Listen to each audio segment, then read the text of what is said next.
Get ready to wheel harder, Valley Club. Gorr the God Butcher has entered Marvel Strike Force. How much will his arrival shake up the meta in the game?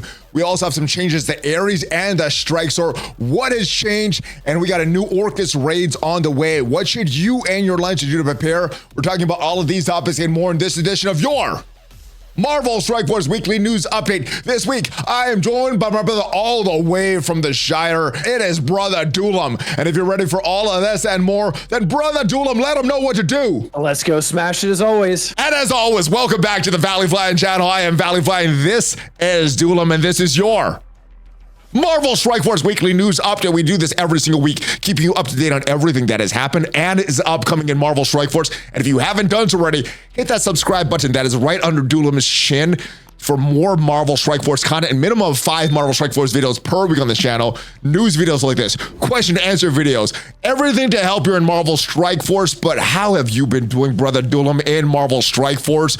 Old man Logan trials, a new arena meta. There's so much that has happened since the last time I talked to you. Yeah, we've had a lot going on, man. I got big boy Mephisto now too. Ooh, I'm so jealous. I'm jealous. Dude, yeah, it's nice. You got a whole different arena experience since I've talked to you last. I have a non-existent arena experience. I've been sitting at top 3 for the last 2 weeks. I'm just kind of sitting doing nothing. Yeah, so it's just collecting arena rewards, collecting cores. Yeah, but we had a good week, man. We had Old Man Logan trials, so there was some fun gameplay there. I know a lot of people were struggling, and then we had some guides put out and people were like, hey, I was able to do this at level 95, and I'm like, that's awesome, look at you go. So we had some good gameplay. Cosmic Crucible is coming to an end on this season, so we're gonna get new season rules probably pretty soon, hopefully. But yeah, no more Dulom season. No more to the season of Dulom. It's gonna be the dorky season. It's gonna be the dorkiest season ever. But let's talk about this guy, Gorr. He is shaking up the arena meta. Things are changing. What are your thoughts on Gorr? What will his impact be in arena? And if you're picking a team, I know you have Mephisto, so he's gonna be in that. But let's say you didn't have Mephisto in your arena. What would you be using for arena right now with Gorr that's arrived? Yeah, so Gorr essentially is a hard counter to Old Man Logan. And obviously Old Man Logan's been arena meta since he's come out because he's a ridiculous character. So Gorr is going to replace Old Man Logan on offense and defense pretty much. So the 5 you're going to run is going to be Gladiator, Gorr, APOC, Sus, and Ultimus. In my opinion, I think that's going to be kind of best if you don't have Mephisto. No Black Knight, no Old Man Logan once Gorr comes to the game. Yeah, because you got to remember, Gorr has gets extra focus and his ult removes charges. So Black Knight just gets neutered, and then the revives, all of his removes. Yeah. And then you have Gladiator, and he's not going to get the turn meter when he loses the charges. And then Black Knight just stands there. He might as well have exhaust on him. So Gorr is changing up a lot. Now, would you still put Ultimus on defense? Or would you leave Black Knight on defense, giving him a big target for giving your opponents a big target for their Ultimus? No, I'd say honestly put Gladiator on defense because of the fact that you can't have vulnerables put on Gladiator's team. Gladiator's going to be on defense. Look at this is my arena chart. He's on defense already. Anybody that's in the top 20 has Gladiator on defense. So what changes? Let's say this team right here. This is what I see for everybody. What do you think changes once Gorr arrives? Old Man Logan goes out. Does Black Knight go? Do you put Ultimus here? Do we put somebody else? Do we put maybe a Silver Surfer? Is that the defensive character that we put on here? I honestly, I think Gladiator or Ultimus is going to be the one because he's going to be the way you get through smaller gladiators because his ult hits so hard and he gets that extra turn meter. He won't get it because obviously Gladiator's on the field, but he does so much damage that he's going to be really, really good at kind of that tank buster style of play. So he's going to be able to punish those smaller gladiators at 4-4, 3-3 and stuff like that. Oh, okay. So my Gladiator is going to get punished by Ultimus, and that's what the defensive meta is going to be. Yeah. Now, obviously, they're going to make a big impact in, or Gorr is going to make a big impact in arena. What do you think is going to be the use of Gorr once it comes to War and Cosmic Crucible? He's going to be interesting. He has a lot of not arena specific call outs, which is really nice.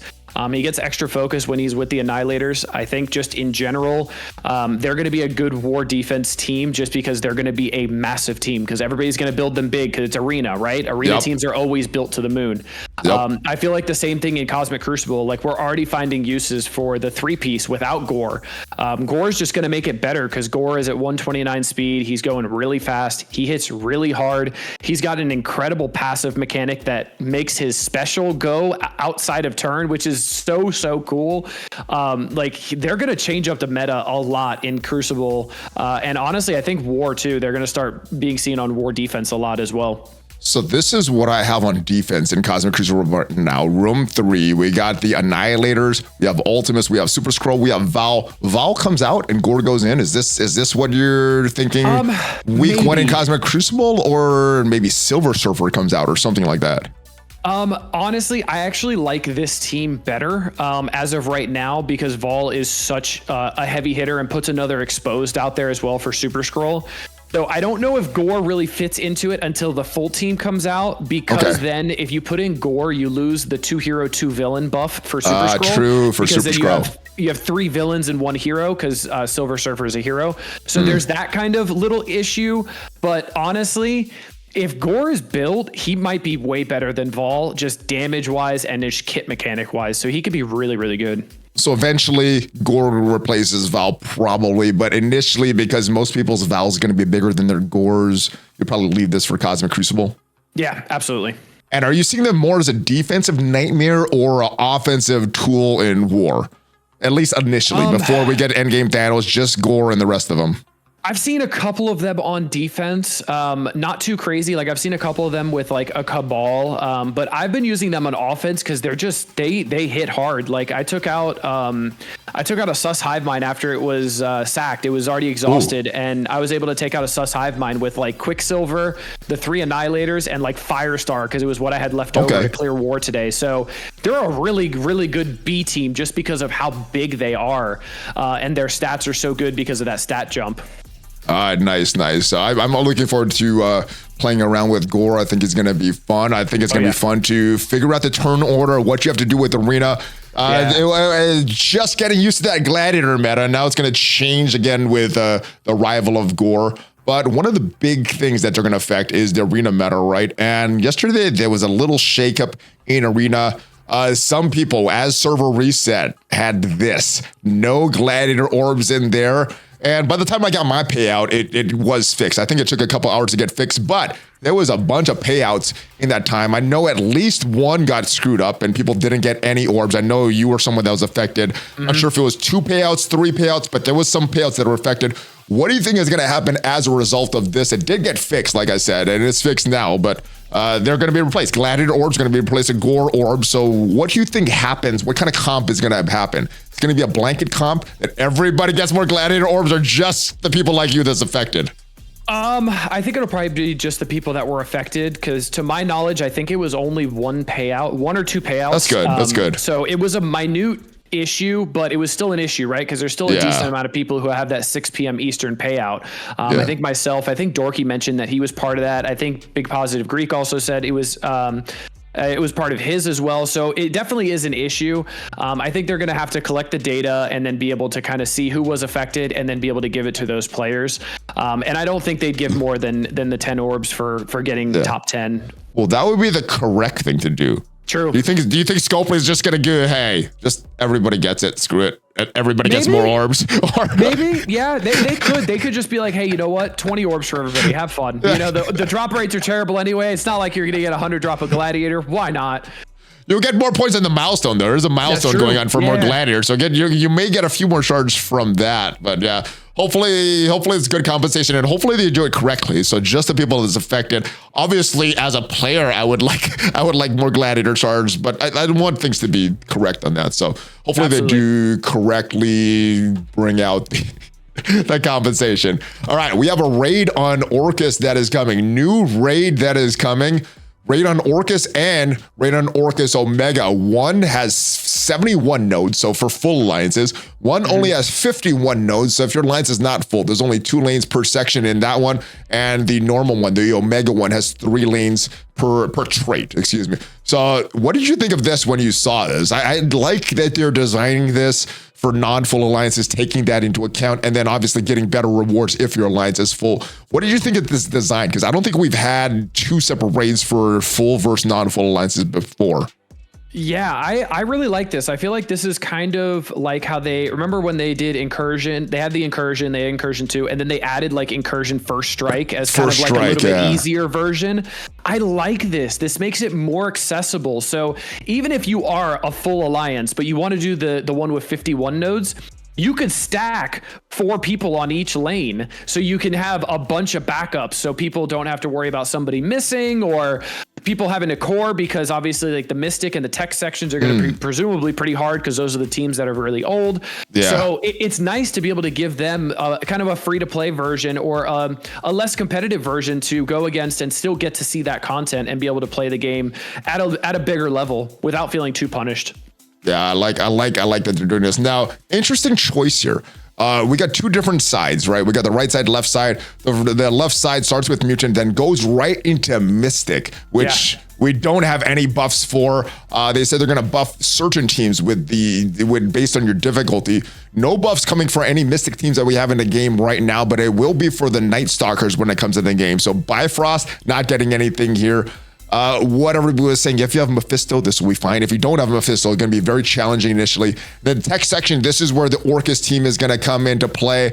Not in the game yet, so Pegasus is going to struggle because they're not getting any buffs. What do you think of this design of these raids to make it the second section that people have to go? Is this just to use up our cores? Is this to try to entice even some full alliances to go back to this non-Omega raid? What do you think of this design? What are your thoughts?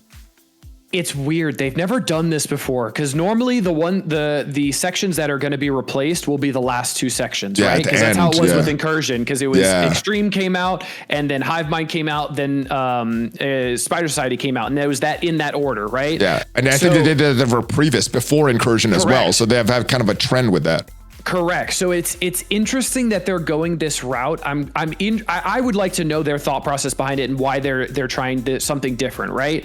It's also weird because there's 2 starting points to this map, right? Yeah. But there's different orders in the traits. So like the bottom left is Mutant there, and then that one's Mutant, but then it goes to Bio, but the other one goes to Mystic second. So it's a different order entirely, which is really, really weird. I don't know the thought process behind that, unless it's like, hey, stack up one side with like 5 people, and then the other side only has 3, so you could try to get through sections better.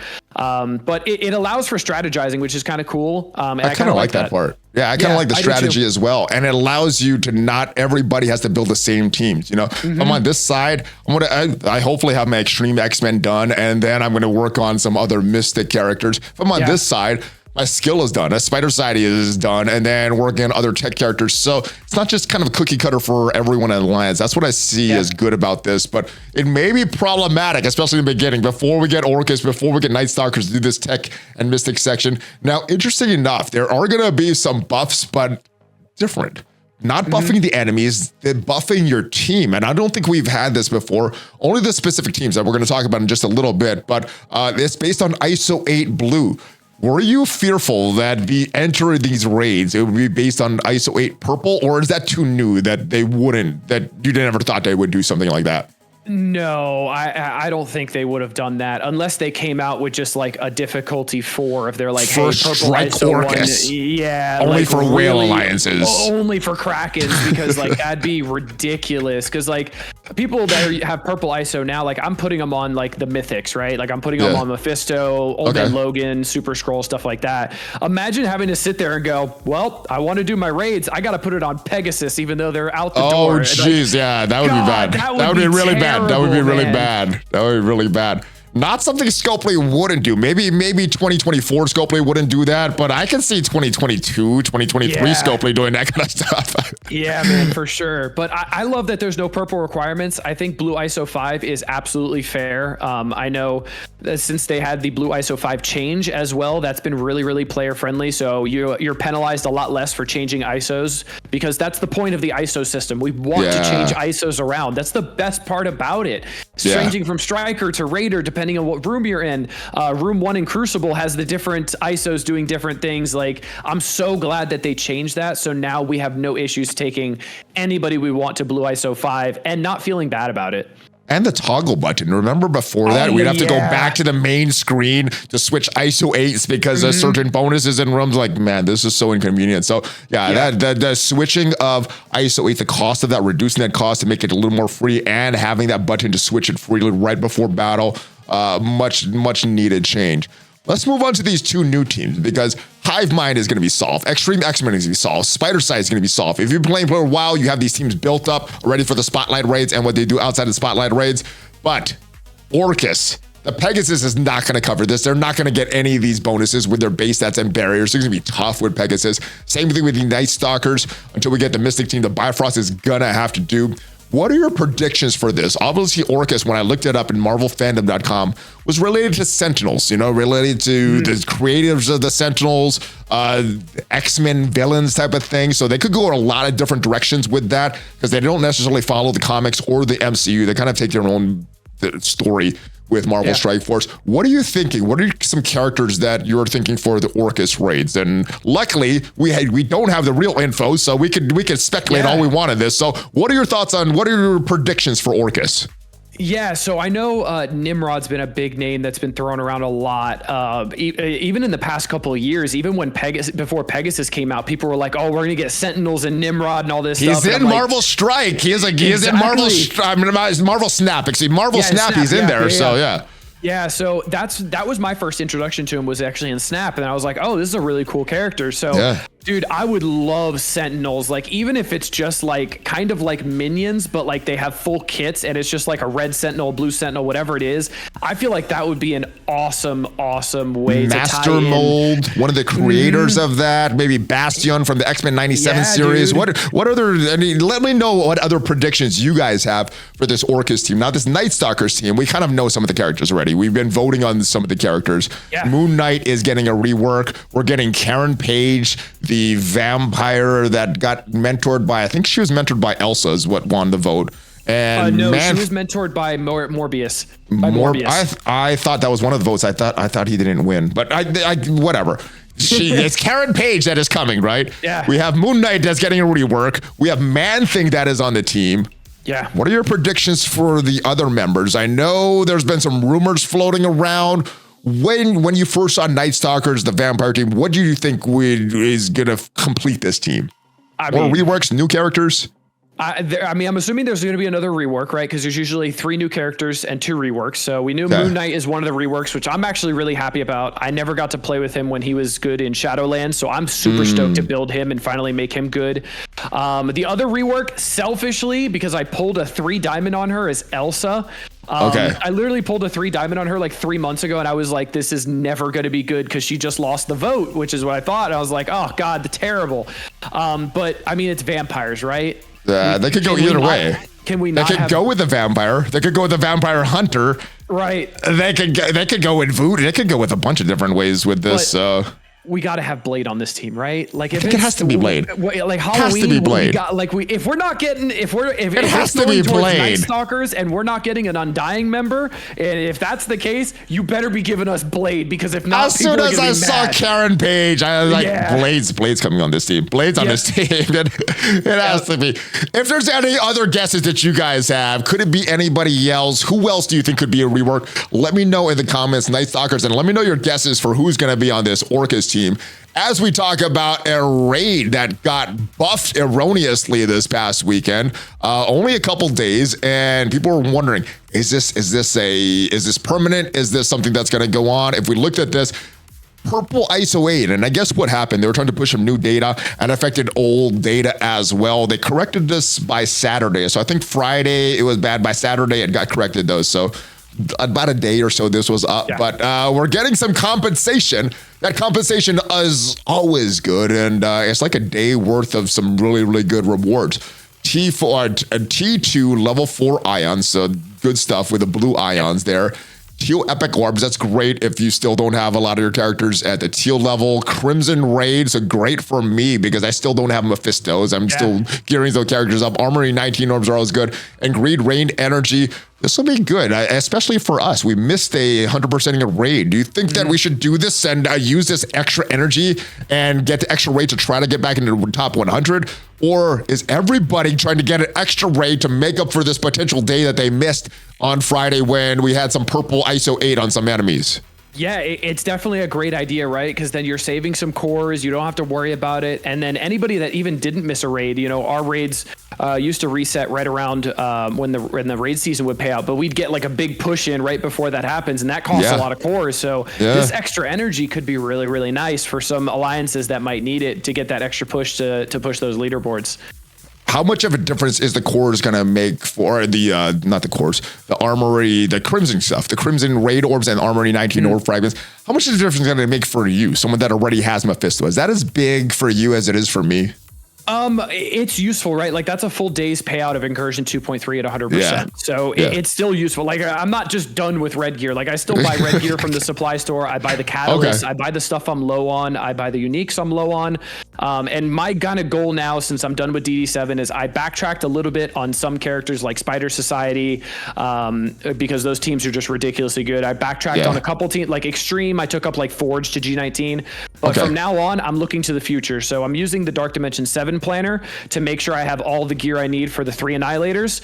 And I do right now. So then right now I'm in Horde mode. So then the next time a character is announced, I look at my gear and make sure I have enough tech, enough mystic, enough skill. So I'm ready to go to G19 them the second I unlock them. Gotcha. All right, so that's a good plan. I don't really like that as much. I thought once I got Mephisto, I wouldn't need to be spending the gold, but it still sounds like I still got to be spending a lot of gold even after Mephisto. So man. I'm mentally prepared for all that right now. Let's talk about this new store. We got a new purple store. I guess not too new. We've had it for a while. But what are you doing with this purple store right now? It is going to be needed to get characters up to purple ISO level 3 to get them into Dark Dimension 8 for Odin. Which characters are you putting this purple ISO 8? I know you mentioned a couple mythic characters, but what do you think is the best choice for the characters to actually equip this stuff on? So I'm going with the characters that are plug and play, used a lot everywhere. So like Old Man Logan is purple ISO Striker 3. Mephisto's purple ISO Striker 3. Super Scroll is purple ISO Striker 3. And then I'm working on Apocalypse next. Yeah. Okay. Apocalypse is my next. And then I'm actually working on Kang after that, because Kang, he's so good in Cosmic Crucible. And that's the game mode I love the most. And that like purple ISO is the difference between one-shotting a Forge and not one-shotting a Forge. Like it is that big of a deal. So I'm focusing on that. But then after that, I think I'm going to start building an order based on the DD8 mission requirements to make sure I can get through those, because I'm assuming the nodes are going to have good rewards like DD7 has now, where you're getting a lot of mini uniques, you're getting gold, mega gold orbs, diamond orbs, stuff like that. But I'm taking the plug and play characters first. Now, I know you mentioned you're doing something in order. Did you do these characters one at a time, or did you do multiple characters at once? Because I'm trying to do multiple characters at once, and I'm kind of getting confused which pieces I need and which not. Maybe doing it your way is a little better. Did you do it one at a time or multiple at once?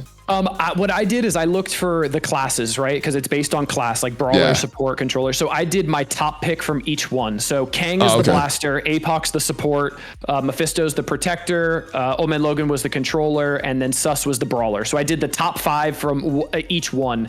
And then I just kind of got the 9 crystals for each. But in the store, I would say buy the ions every single time. Don't buy anything else, honestly. Because, the ions are going to be the bottleneck, because you're going to need like 9 million ions to take up all 25 tunes. Holy crap. Okay. So the ions are the bottleneck if you're not pushing the leaderboards.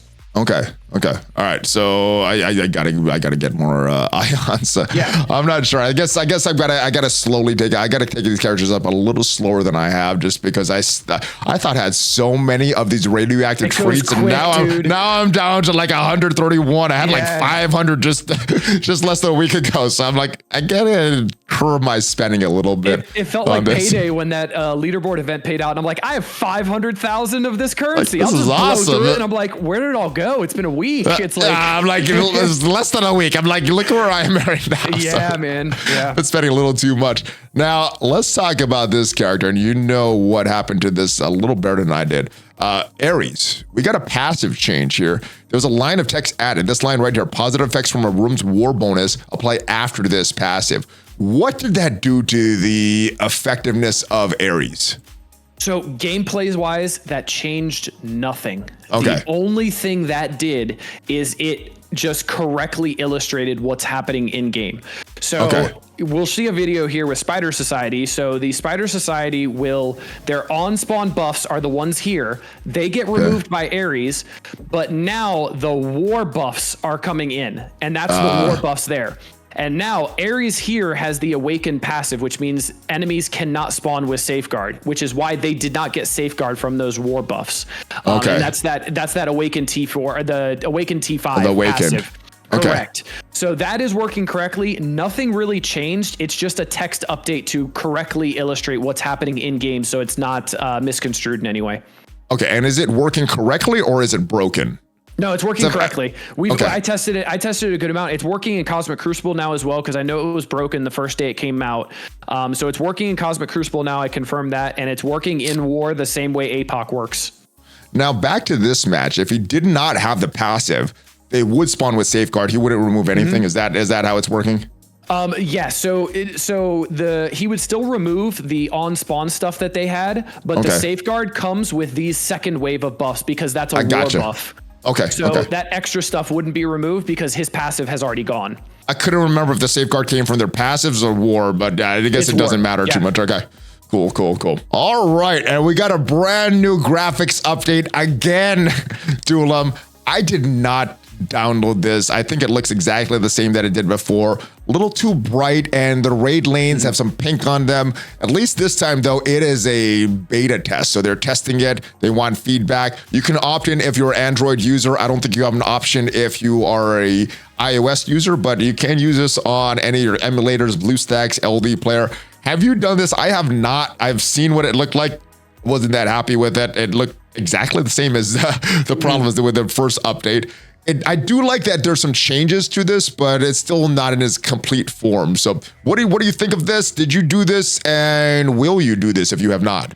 I have not, and I don't really care to, honestly. It's so bright. Like, it feels like the contrast is just shot through the roof, and like everything is so innately purple. And it's just, I just don't really care for it. Like, it's very shiny. It feels like everybody has like purple tinfoil on, is like the best way I can explain it. Like, I just don't care for it that much. There are some things that look way better. Don't get me wrong. Like, overall, the environments look awesome, but I think some characters just look innately very bad. Yeah, some of the brightness or some of the shine is a little too much. Even on the skin, that looks like a little metallic, is what I've seen. Which, like Pegasus, because they're all like metallic. It looks really bad on Pegasus. They're all like bright purple. It's not good.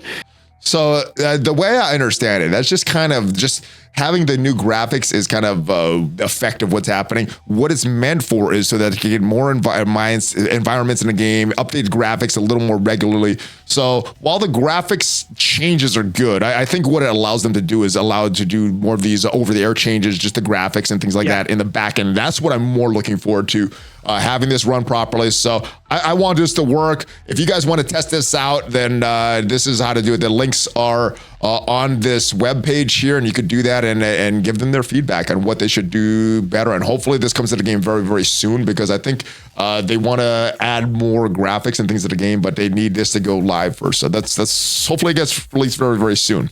Yeah. Let's move on to this. I think that's been causing a lot of pain for some people and gave a lot of fun for other people.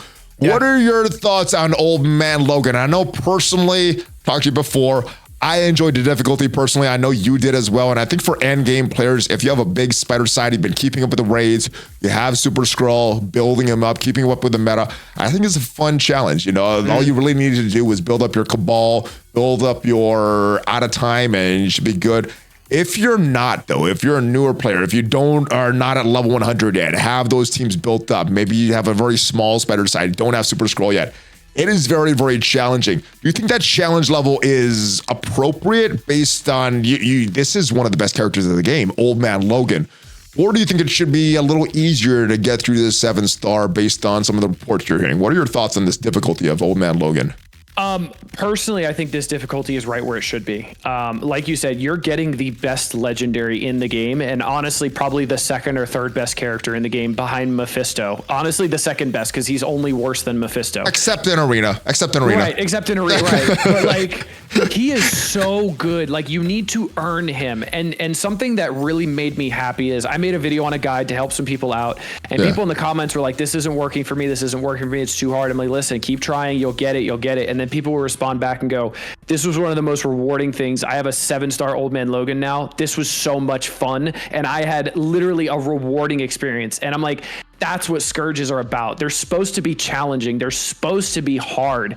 But people are just having this common misconception that, oh, I'm level 95. I should be able to blow through this because I have the star requirements or whatever it is. I'm like, no, dude, you got to go level 100, G18, sometimes G19. Super Skrull's essentially required for this. Like, you can't do the Cosmic Bio Nodes without Super Skrull. Yeah. So I liked the difficulty. I thought it was fun and engaging. And a lot of people in our alliance were like, I had fun doing this. This was like, I spent hours on this. And I'm like, that's the point of the game. You should want to play for hours, not just play your Cosmic Crucible round and do nothing for 23 and a half hours. You know, like, that's the point of this. Yeah, I have a lot of fun with these kind of events, like going in, oh, that didn't work. Let's try a different team. Oh, that team's even worse. Let's bring this back. Let's try a different character. Oh, that's even better. Oh, I did that turn wrong. I attacked this character. I should have attacked this character. I like that experimentation and trying over and over and finally getting it. Feels really good. But I've done this like on day one, got to this node 10, still have not done it. There's no real incentive to do it other than the fun of doing it. There's no rewards. Will you do level 10? Will you do this final node here and try to beat out that Mephisto at the end there? Or are you just doing stuff for rewards at this point? Is it worth going back here just for the fun of it to beat node 10 for you? Or you're like, screw it, I'm done? So I actually did, because I was curious how hard it actually was. Yeah, I wanted the experience. Let me know, how hard was it? As you can see, I haven't done it yet. So I'm a little skewed, right? Because I have full 3-diamond G19 Cabal because I love Crucible. So like I went all out on Cabal. Okay. So, and then I had Black Knight, who's really big. He's 2 diamonds. And then I used Cosmic Ghost Rider. And I actually first tried one-shot it. The only way you do it is you actually have to get Mephisto to drop on the last wave right when Iron Patriot is about to take his turn, and then you stun him right off. Turn for his ultimate or special? You said stun, so probably his ultimate, right? Yep, okay. Yeah. You have to stun him turn 1 because if he gets his book out there and puts the exhaust, it's really rough from there. But it's not too bad. But the good thing is you don't really have to do it. You can get all the way to there with just 9 nodes, which is pretty awesome. It's just for fun. It's just for fun at this point. Absolutely. So yeah, and if you put even more Scourges, maybe even less nodes. But yeah. I might be doing this. I got about another day or so to try to do this just for fun.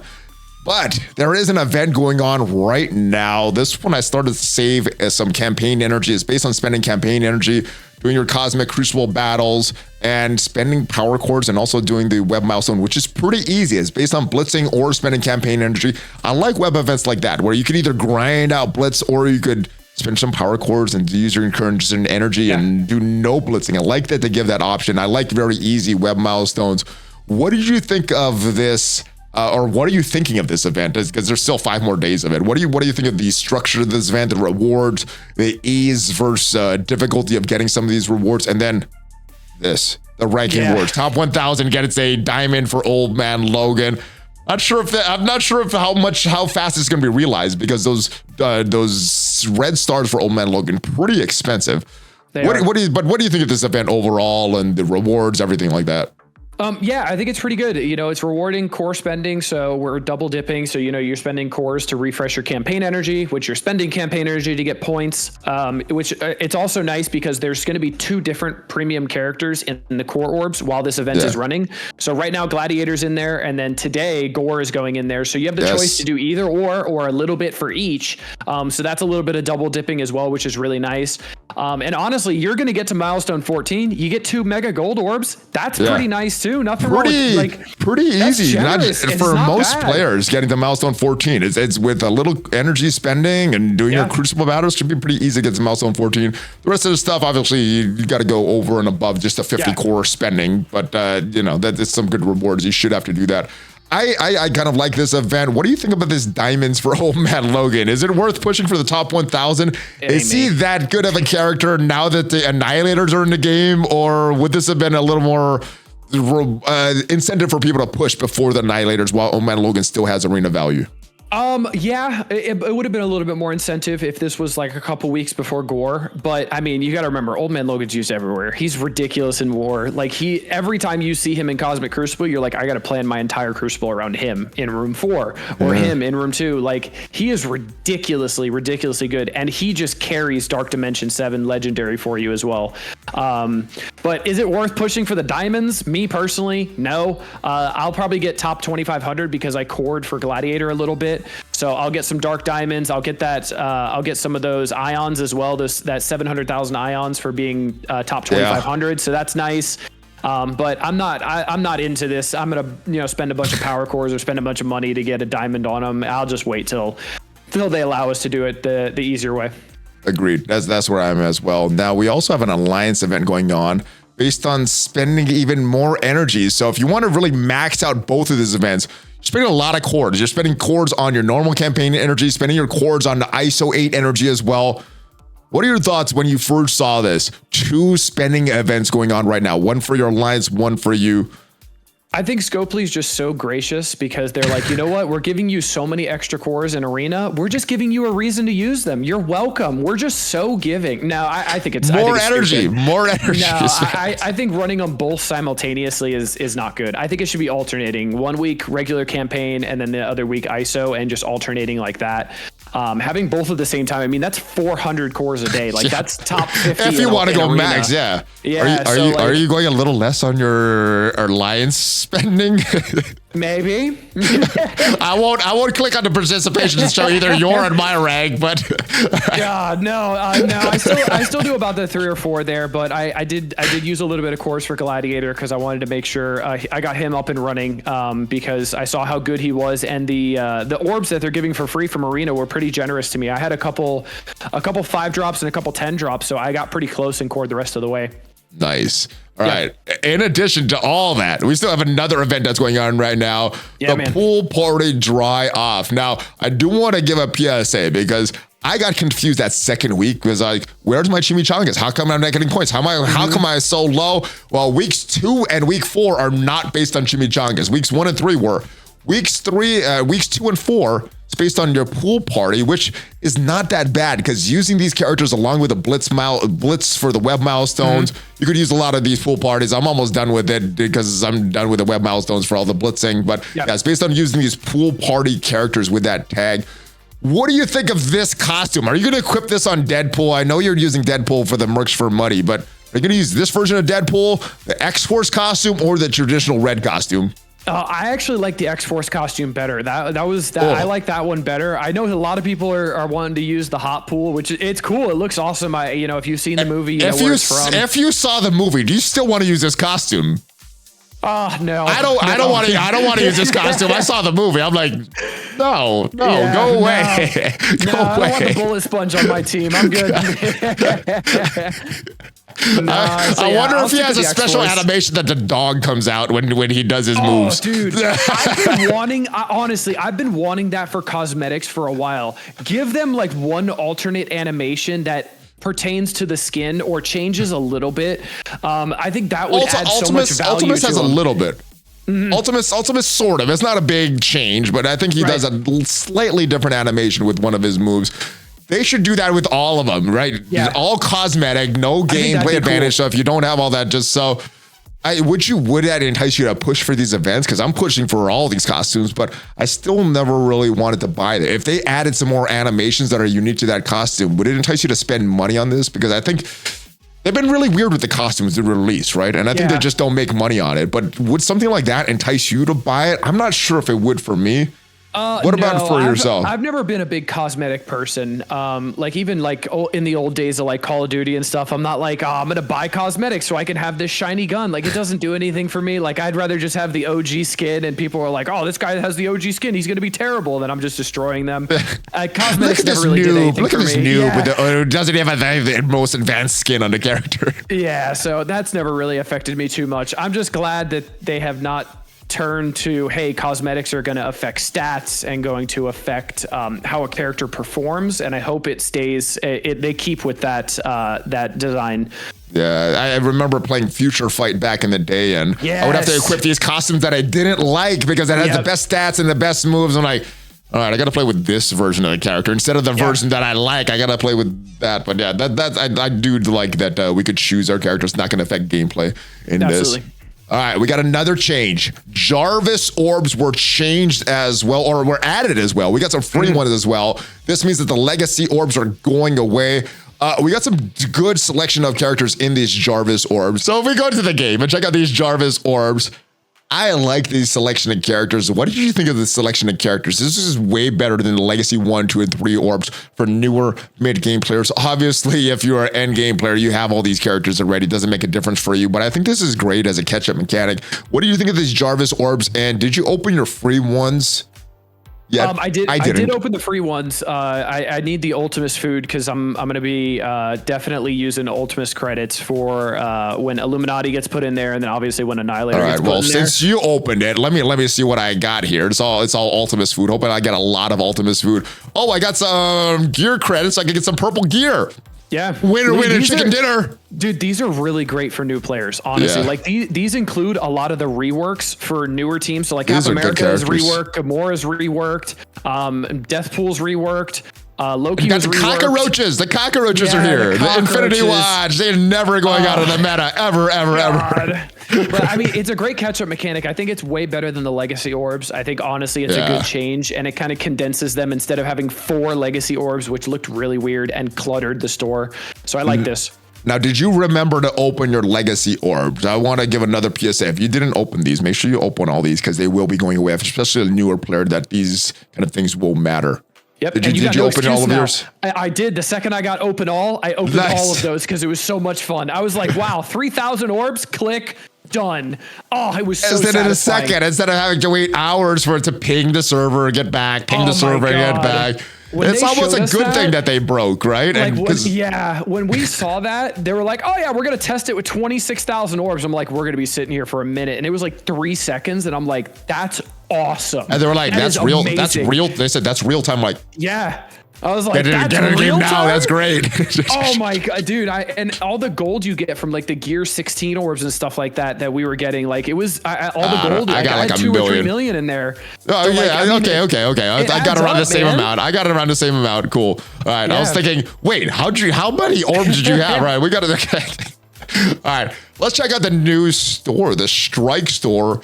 Got changed. Now, you're going to have to walk me through this because I normally use Amazon coins to do my purchases. I don't go to the web store, so I don't got a lot of these. It's just the free stuff. What has changed? I know people were mentioning T4s and golds. I'm assuming these two got added. Is there anything else that got added? What else got changed on this? Yeah, so originally the gold one, I believe, was 2,500 for 800,000 gold. It's like 2.5 times more. It's the same thing for the training mats right below that as well. And then if you scroll up, the Crimson Catalyst that are there as well, those are stacks of 370 now. Those used to be stacks of 50 for the exact same price. Wow. So like for somebody going through Dark Dimension, 370 health cats is like 4 characters worth of health cats. Like that's your entire legendary section. That is a lot. Who buys this armor stuff? Are you ever short? Are you short of this? Short of this armor stuff? No, there's like 3 characters that you ever take to Dark Dimension that use those, and it's Doc Ock is one of them, and Doom. I think Doom is one. Yeah. You don't. Yeah. But it's the health cats, the focus cats, and then the damage cats are the ones in there. So if look at your Dark Dimension planner, those are going to be the ones that I would say if you're pass buyers, you're going to have a little bit of extra of this currency. I would buy those because that's going to be your biggest bottleneck for Dark Dimension 7 for sure.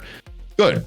All that stuff is good, helping out, giving more rewards. And I think one of the complaints was that it wasn't balanced. The old bang for your buck seemed a little better, especially as far as the gold and training mats. And now I think this kind of evens it out. So I believe good so. stuff there. Good stuff there. Yeah. Helping all the spenders. That is good. All right. Next, we got some data mines from Brother Quickdraw. First thing I want to talk about, Odin's battlefield effect. It says the battlefield effect check conditions removed from the game files. This indicates that he will have a battlefield effect. What do you think this can be? We have one from Red Hulk that affects the enemies, gives and makes it bad for them. We got one from Nova that helps us. There's another one from Mephisto that I don't even know because I don't have that character unlocked. But what do you think is going to be Odin's battlefield effect? Something that affects you, something that affects the enemies, something helping you? I mean, he's a good guy like Nova. It's probably going to be something with your team. What are your thoughts? Yeah. Though? I'm predicting something friendly, like it's buffing your allies. So Marco Mephisto also buffs your allies as well. It gives 50% armor and 50% drain to your allies. So well, there goes that theory about the villains and heroes. Okay, so what are it'll be interesting. I think Odin's battlefield effect will have to be really good. I mean, the only really subpar battlefield effect has kind of been Nova's, but Nova is kind of a survival aspect of it, right? But it's kind of underwhelming. But honestly, Odin, the fact that he's going to be a Dark Dimension reward gives me high hopes that his battlefield effect is going to be pretty gnarly. It's probably gonna be really good. All right, and this is the data mine about the text change that added the Ares passive again. Just a text change. Gameplay wise, it did nothing for the change, but we have more data mines from the next month-long milestone event. Looks to be the Annihilator. Jeez, I couldn't even say that. And it's going to be called Annihilator Initiative Event. The thing that we're going to collect throughout the month is going to be called Cosmic Power, the big ticket items, Palladian Armor, Twilight Sword, Quantum Bonds, and it looks like the Whale Stones in the leaderboard, 3 diamonds for Gorr, Diamond Champion, 2 orbs, level 5 ions, Armor 18 orbs. Do you see anything here that indicates there'll be something different going on in this event than other ones, other than maybe the 3 diamond for Gorr? That seems like it's a little different, but anything that stands out here for you? No, it looks kind of standard for the monthly meta events, which I like. I like that there's consistency with the monthly meta events. I don't go changing stuff. Like, you guys have been doing this for, I think, over 2 years now, which is crazy to think about. I like the way they are. I like everything compounding into one event. The rewards that event gives are always really good. There's a lot of gold, a lot of training mats, a lot of Gear 18 pieces for people still chasing Super Scroll and stuff. So don't invent the wheel with this. You got a good thing going. Keep adding some rewards every once in a while, but don't go too crazy with this. Yeah, I think that they figured out the scoring as well. I don't know if you remember. There was some months that we're going to run out of, we're not going to have enough points, and they would have to adjust the points at the end because the events designers weren't really doing their job properly designing this for everybody. But I think we've had enough events run properly and give extra of these points that it seems like they are giving extra, and then the extra points are just to see where you're going to compete on the leaderboard. So I think that's good. As long as everybody completes all the main milestones events, and then you can fall wherever you want on the leaderboard. I think that's absolutely good event design. All right, the first event for this, at least according to the data mines, looks like it'll be based on Illumination Orbs. You're going to get them from the campaign nodes. Again, these are data mines. I wouldn't start hoarding energy right now, especially because there's an energy event going on right now. Do you think that this is accurate? We're going to get 2 energy events back to back in a row, or something gets changed for the data mines? Because a lot of times data mines get changed. A lot of times the advanced blog, before it goes live on Friday, gets changed significantly. So do you think this is how it's going to actually be? Illumination Orb frame for campaign nodes, more campaign energy spending? Yeah, probably, because this is the way Krakens are This is the way. So look, man, like, this is giving T3 ISO 8 crystals, right? That's the newest currency. So they're trying to drain the Krakens from all of their campaign energy, and how else to keep doing it than keep doing events that require that? Because right now, diamonds for Old Man Logan, they're pushing hard for that. So these people that have 300,000 energy saved up are draining through that quickly because of these events over and over and over again. But honestly, the leaderboards, again, they're good for me because if you can place in that top 1 to 3%, that top 5,000, you're getting top tier rewards for those T3 purple ISO stuff. So that's the way you catch up to DD8 before people that don't spend.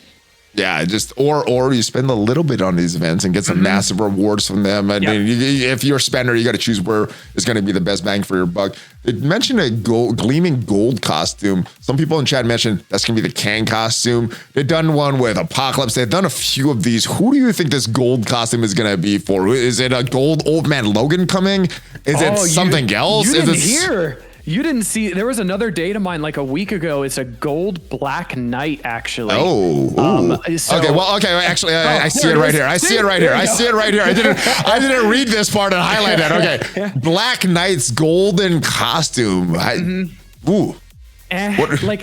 Listen, I've said it multiple times. If the Black Knight costume was gold, kind of how the anniversary costume for Deathpool looks, where it's like that jet black with gold trim, that's a gold costume I'd want. That's Black a good Knight one. Yeah, would look so menacing, standing there with his charges, just waiting to slap you with his sword. Like that would be cool. But I have a feeling this is just going to be, hey, we're turning this character gold. Woohoo! Like that. They should do this. Black Knight looking like that. Gold with some trim, so cool. Not just like the gold Kang or the gold Apocalypse. That would be good. Jet black Knight with gold trim would be 10 out of 10 Scopely. Or maybe make them all black, not even gold. Just make them all black Knight with some trim, or just be this big shadow on there. But that'd be cool as well. And it says the web milestone will be based on battling in raids. So do what you want with that info. It is DATAMINES. It's all something to change. But that is it for the news, brother Dulam. Any other final thoughts? I don't know, man. I'm having a lot of fun with the game lately. I really am. I really like, even in the later weeks of Cosmic Crucible season, we're still theory crafting. Annihilators are changing things up. New characters are coming to the game. New characters are coming, and it's changing every week because of that. So we've got new raids on the horizon. I'm super happy about that. Raids have been really stale for a while, so I'm really excited for Orchis raids and a new challenge to kind of push your alliance to the limit. So I'm really, really excited for that as well. Seems like things are good in the community, which is weird. It's weird. So I like it. Keep it like this, Scopely. Keep not making mistakes. Keep making things relatively friendly for most players, and absolutely, we'll have more weeks like this. So that is it. I hope you guys are enjoying the game as much as I am and as much as Dulam is. And if you enjoyed this video, it gave you some value, leave it a like. It is free for you. Tremendously helps the YouTube algorithm. And if you want to see every character's ranking in Marvel Strike Force from best to worst, check out the video up there that's covering Dulam's head, and I'll see you guys next time. Dulam, are you ready for a Hulk fist pump? Always, man. Always. All right, let's do it. Hulk fist pump, ValleyFlyin, and brother Dulam out. Have a great rest of your day and a great rest of your week.